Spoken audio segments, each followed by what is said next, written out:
Good evening, everybody. Here we are in January 2022, and it's the month of the Veganuary month. January, veganism, big promotion to push this healthy lifestyle of going vegan.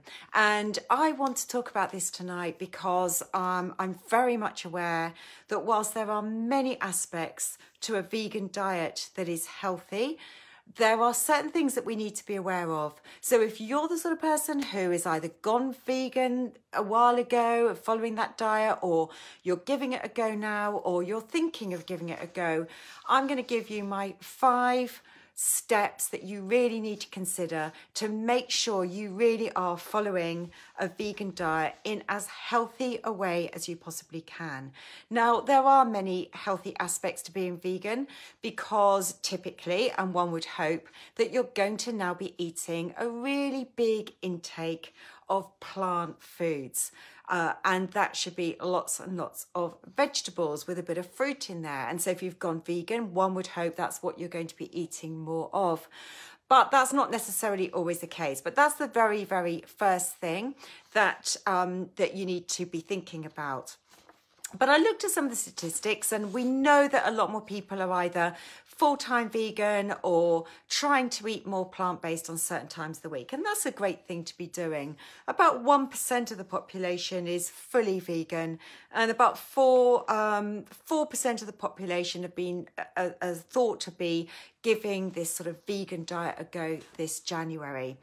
So I'm going to talk about this and the 5 steps that you really need to make sure you're implementing to stay sort of in tip-top health. Lots of things we need to think about. Now, some people mix up vegan diets and vegetarian diets. The one main difference, the real main difference between the two is that whilst a vegetarian does not consume any animal products that have had to be killed in order to eat them, they do still consume animal products like eggs and dairy because you can get them without killing the animal. Whereas a vegan diet is 100% plant-based. So there will be no animal products in the diet at all, like eggs and dairy, that hasn't resulted in killing the animal. So it's 100% plant-based. So just saying those words, it sounds like it's going to be healthy, but I just want to talk through some things here that you need to be aware of. So the first thing is thinking about what goes into your diet. And I find when I talk to my vegan clients, something that is often lacking and a little bit deficient is protein. When you're a vegan, you do have to work that much harder. In fact, generally, as being a healthy vegan, you do have to be planning more and preparing more, and it takes more effort. So you're going to have to work harder. Your protein sources are going to come from soya, nuts, seeds, beans, and pulses. You may choose to have a bit of things like quinoa in the diet. You can get a little bit of protein from buckwheat, a little bit from oats, all your pulses, and things like hummus, great protein source. But it's very, very difficult to make sure you're getting enough. And just as a simple comparison, just what I want to explain here, I don't go around promoting people to weigh food, but it just helps to give a little bit of an understanding.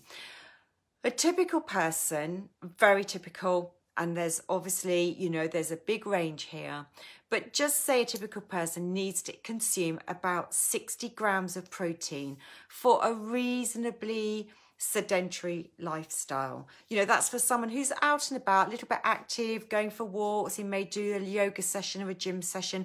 You're not trying to do any sort of marathon training. You're not doing any heavy weightlifting at all, but you are a little bit active. You may be gardening, doing different things like that. You're not sitting down 100% all day long. If you're average height, average weight, about 60 grams of protein, but there are obviously extreme different ranges with that. Now, if you consume 1 piece, typical size portion of meat or fish, you're going to get 20 grams of protein. So you can see in a day, you're going to need, I'm not saying you're going to eat meat or fish, but you can see you're going to eat 3 portions of that in a day to sort of get up to about 60 grams. But the equivalent portion size of beans and pulses and lentils for an average serving is going to deliver about 8 grams of protein. And this is why you're going to have to work that much harder. Now, it's trying to be a little bit imaginative to think about how you can add in extra protein sources.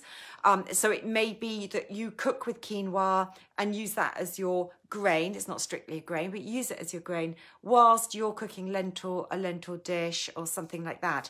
But another way to get extra protein into your diet is to use protein powders. And there are some great, pure, organic, plant-based protein powders. I mean, one of the easiest, cheapest, simplest ones to use is a pea protein, but you can get some other blended ones now with brown rice or amaranth and different plant-based grains in there that you could try. So I think protein powders are a great way to supplement your protein intake. I like adding protein powder. Hemp protein powder is the one I've got on the go at the moment.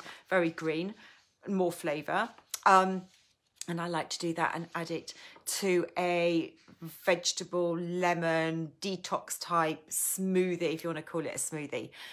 Always add the protein powder into that. But you can add protein powder, you can stir it into porridge, you could stir it into soup. There's lots of different ways to get the protein powder, or it could be something you do between meals or add it on as a protein shake at another time of day. When we're thinking about proteins, something else to bear in mind is proteins are made up of amino acids, and when we consume protein, these amino acids are used as what we call building blocks in the body, and these building blocks are then used to make other proteins in the body. So we need proteins all the time for growth and repair of our cells and our tissues. And proteins are needed, and these amino acids are needed as building blocks to make neurotransmitters like serotonin. They're needed to make enzymes. They're needed to make hormones. It's important for the immune system. We need it for collagen, for healthy skin, for bones, for teeth, for tendons, for ligaments. So lots of reasons why we need to get our protein. But the amino acids, there are certain ones that are called essential because the body cannot make it in the body. We have to get these 9 essential amino acids from our diet. And animal products contain these 9 essential ones. They're considered complete proteins because they contain these 9 essential amino acids when we consume any sort of animal protein. When we have plant-based proteins, they're considered to be incomplete because each one does not contain all 9 amino acids. It's a reason why generally when I'm talking about eating healthy for anybody, but really need to be careful with a vegan diet, that you are varying your sources of foods and protein and plant-based foods all the time as much as possible. So that is number 1. Number 2, thinking about missing nutrients or nutrients that you can be lacking. Now, I get criticised by vegans. They think I'm having a go at them. My intention here is I'm not having a go at anybody. I'm here to make sure that your diet, if you choose to do this, is as healthy as it possibly can be. And unfortunately, you are lacking certain nutrients as a vegan, and you do need to think about what these nutrients are and whether you need to supplement them. The typical ones are B12 and iodine and zinc, even iron and calcium. There's one more that I'm going to come on to in my next point, but let's start with each of these in turn. I think B12 is the number 1 thing that you must supplement if you're going on a vegan diet. B12 is really important for energy, red blood cell production, for the immune system, for, I've mentioned energy, important for digestive secretions, so making sure the digestive system is as healthy as it can be. Red blood cell production, nervous system function, mental health, many ways we need B12. It can take 5 years to show a deficiency. So you may start off on a vegan diet and feel great. It can be 5 years down the line that things can start to go a little bit pear-shaped for you, and I'm not saying they will. But first and foremost, you really must supplement B12, and I recommend that you do this as a spray or a sublingual tablet that melts under the tongue. The reason for this is that when you use a spray or the ones under the tongue, it bypasses our digestive tract and it gets straight into the bloodstream. When we use B12 in tablets that have to go through the gut and be digested, there can be absorption issues from the gut into the bloodstream. So the best way to make sure you're maximizing your B12 intake is to use those sprays. So that's the first one. The second one on my list is iodine. Iodine is fundamental for thyroid health. You don't need a lot of it. It's really important for our immune system as well. It's a really important antioxidant, antiseptic in the body, really important. We used to use it in hospitals in years gone by, iodine. It's not sort of something that's very well known these days. And if you're a vegan, there are some really good seaweed shakers out there now. And of course, seaweed is a great source of like kelp, different types of seaweeds, really good source of iodine. You don't need to use a lot. I like sea spoon, really great taste. Use that into not just in place of herbs or in addition to herbs, in place of salts that you might want to add to your diet. So that's a great way to get iodine in your diet. The third nutrient here is zinc. Now, zinc is absolutely fundamentally important for our immune system, for a properly functioning immune system. And by that, I don't just mean it mounting an immune response, but something that's going to keep our immune system in check and to stop it going into overdrive. That is what drives autoimmune conditions. So zinc is really important, very important for healthy skin, healthy hair, for growth and development. And you may not need to supplement it. Good zinc sources come from our nuts and our seeds. Pumpkin seeds are a great source, and pulses as well. Next on my list is iron. Now, we've got animal sources of iron and we've got plant-based sources of iron. The plant-based sources of iron are called non-heme sources, and non-heme sources are harder to be absorbed from the gut into the bloodstream. We need really good levels of digestive secretions in the stomach acid, to help the absorption of iron. We also need good levels of vitamin C. If you're eating iron-based sources, you need to be thinking, am I getting vitamin C alongside it, to really help to optimize the uptake of that non-heme iron from the gut into the bloodstream. I love dark green leafy vegetables because they are a really good source of iron and they contain good source of vitamin C. So it's a double whammy, all in one plant base. So your brassicas, your broccoli, sprouts and kale, those really leafy dark green vegetables are a really good source of that iron. Other good source of iron, nuts, seeds and pulses again. Calcium can be lacking. It is found in higher levels in fermented soya. This is your miso, your natto and your tempeh. And I'll come on into later my fourth point about why those are better for you, fermented soya than non-fermented soya. The grain amaranth is a good source of calcium as well. And then your nuts, seeds and pulses, but they're in lower levels than you're going to find in your dairy sources. So it's about varying your sources. Now, my third point, and I've kept it separate because it's really important to think about this, is where are you getting your essential fats from? And the essential fats I'm talking about here is not just your omega-3, but your EPA, DHA fats. I talk a lot about this because there's not enough focus. People have little understanding of this. We think about omega-3, and if you're vegan, you're probably thinking, well, I'm eating flax seeds, I'm eating walnuts, I'm eating chia seeds, I'm getting my omega-3. The problem is that the body automatically has to convert the omega-3 into these really important fats called EPA and DHA. And the conversion is very, very poor. You're only going to get about a 10% conversion. Oily fish, if you were to eat it, and you don't in a vegan diet, is naturally rich in EPA, DHA. Now, why are these fats particularly important? Our brain is made up of EPA, DHA fats. 60% of our brain is these fats for the structure and function of the brain. So very important for our mental health as well. They're anti-inflammatory. They have this anti-inflammatory action in the body.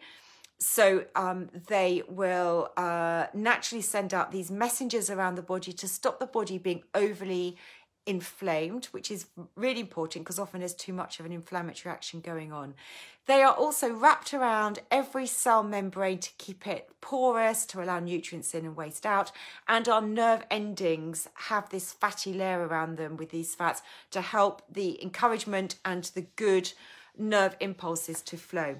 So we need these fats. Now, at one time, you couldn't really get these fats easily in a vegan diet, but thankfully today you can in a supplement form, algae-based supplements on the market which contain good levels of EPA and DHA. So I would strongly recommend that you look out for those if you're not either eating oily fish, which you wouldn't be on a vegan diet, and of course you're then not supplementing fish oils to get those important fats. My fourth point, and I realise I'm rushing through these, but I do try and cover these lives in about 20 minutes. So I don't take up too much of your time. If you want my full listing of this, my website will contain the blog link to this, and my newsletter that goes out every Friday, if you're on my mailing list, will have the full link to this as well and contain the full blog. So if you're not on my my newsletter, you know, do message me to get onto that. But the fourth point here is watch out for anti-nutrients. What do I mean by that? Well, unfortunately, quite a lot of vegan-based foods that you could be eating are high in phytic acid, or phytates as they're known as. So soya, pulses, nuts and seeds can have quite a lot of phytic acid. What does this do? It binds to minerals in the gut and inhibits their absorption into the bloodstream, because once it's bound to the phytic acid, it's going to excrete it from the body. So you're going to be maybe eating foods that are naturally rich in iron, the non-heme iron, your magnesium, your calcium and zinc, these things we've spoken about that you may already be lacking a little bit of. But if you're eating a lot of pulses and nuts and seeds, then they contain a lot of phytic acid, binds to these products and can excrete it from the body.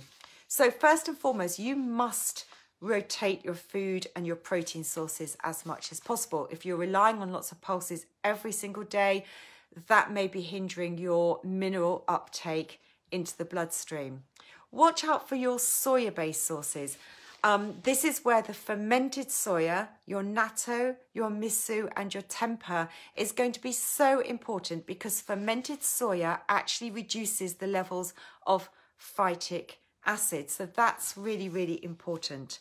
You can soak and rinse nuts and seeds. That also reduces the phytic acid. So soak them overnight and rinse them, and that's going to reduce it. And the other way to reduce phytic acid is to be having a sprouted seeds. So you can actually sprout seeds and grains and pulses as well. That's all going to reduce your phytic acid levels, which is this anti-nutrient that inhibits mineral uptake.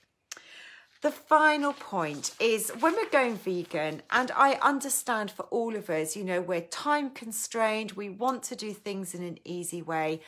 And, you know, sometimes, as I said, it can be hard to be thinking about planning and being careful to go vegan. And the marketeers and the shops have gone into overdrive with plant-based vegan products.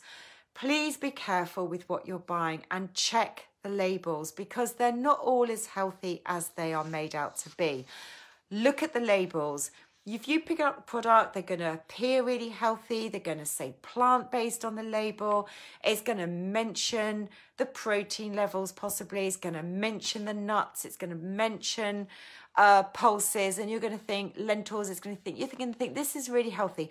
Just be careful and read the ingredients. Look at the salt. Look at the sugars, look at the additives. What are the chemicals in there? Are there preservatives that may be in there as well? Thickeners that are going in there to, you know, to bind some of these ingredients together if it's a plant-based vegan burger, for example. Just be aware. Now, I'm not saying they can't be part of your diet. We're all busy and sometimes we need things that are quick and easy. But just have a little bit of awareness of those foods so that you're not eating them too regularly in your diet, because those products are not just bad for your health, but they're bad for your gut. They can really upset this really delicate gut microbiome balance. They can damage the gut barrier, the mucosal layer. And that in turn is going to influence how easy it is for our beneficial bacteria to thrive and grow there. So just have a little bit of awareness of what might be in those products. So just a few tips, 5 tips for you to be aware of when you're thinking of going plant-based, or maybe you're doing it for short periods of time, how to do this in as healthy a way as you can. Being vegan and eating lots of vegetables, of course, is being healthier than if you're not eating those vegetables. But it's really important to take this wider view to make sure you're getting the nutrients, you're getting the protein, you're getting the good fats in their diet, you're not missing anything like B12, and you're doing everything you can to be as optimum health as you possibly can be. Do subscribe to my YouTube channel if you're not already watching it via my YouTube channel, Peyton Principles Natural Health, to get all of my lives that are uploaded up there as videos.